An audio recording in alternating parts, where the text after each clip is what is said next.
Population.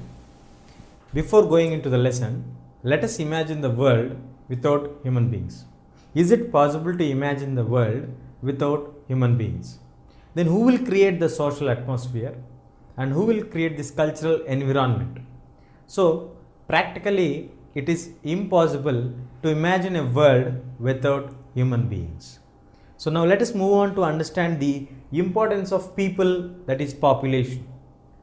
People are the main and the pivotal point when it comes to social sciences, because we have resources in the nature which are being utilized or which are to be identified and to be made as their best use by the human beings or the people of that particular country.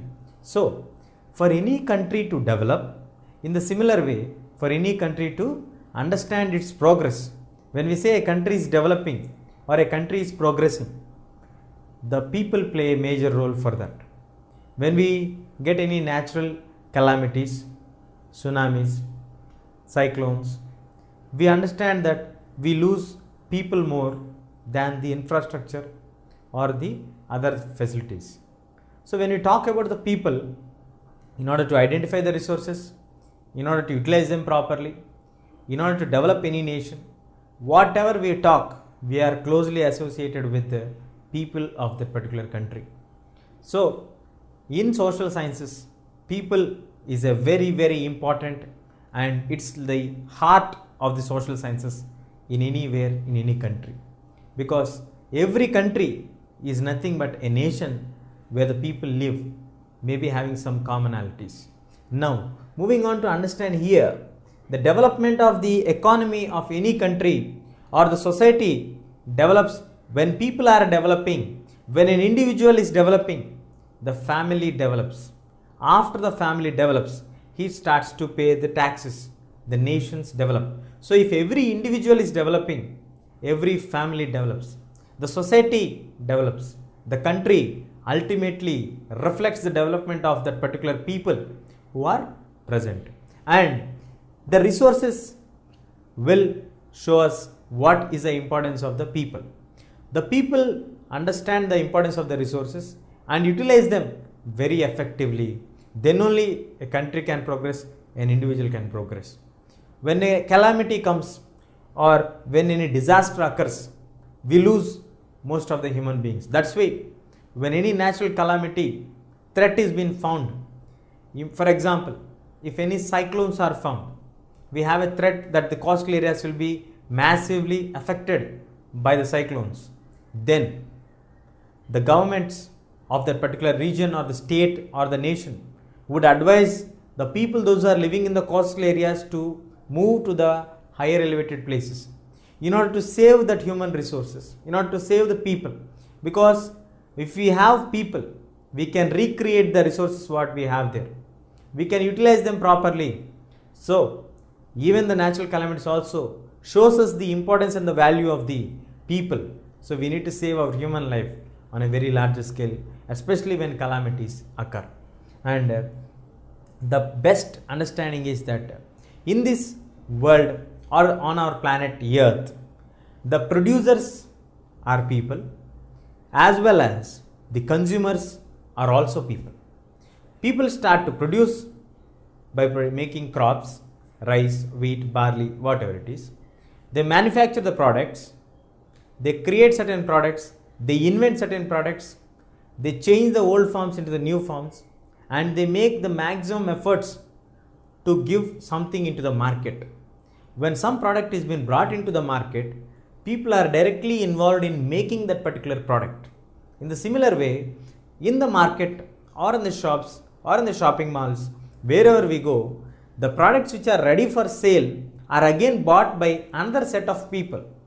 So here also we have people who purchase them, who utilize them, who actually consume them. So the producers are also people, the consumers are also people. So we need to understand here that people play a major role in producing the products as well as in the utilization of the products. And census. Census gives us a picture how many people are living in that area and what is the total population of that particular country, state or a region. The first census in India were taken in 1872 by the Britishers, later again in 1881. From 1881 onwards, for every 10 years, it has become a custom to record the census of our country. Now, by taking the census, what do we focus on? In this lesson, we focus on the population and the size and the distribution of the population. What is the total population of our country and what is actually the distribution of the population? Is it equally distributed in all corners and all regions of any nation, or is it differently distributed? This point we will be understanding through this lesson. And the population growth, how rapidly is the population growing? Is there any decade when the actual population came down than its regular rate of increasing? And how is it changing? That will be the second point of focus in this lesson. And the third point, we are going to discuss about the characteristics of the population in this lesson. So let us move on to understand population size and distribution, which is the first main focus in this lesson. India's population size and distribution. As per the census released on March 2001, the total population of India was 1028 million. We crossed 1 billion mark, and as per the census given in 2011, the Indian population is 121 million. So now when it comes to here, this population of 1 million above, 1 billion above stays randomly or rapidly spread over in 3.28 million square kilometers. Now we get a fundamental doubt. Are these people living equally distributed in all corners of the nation? No, we are absolutely wrong when it comes to that point.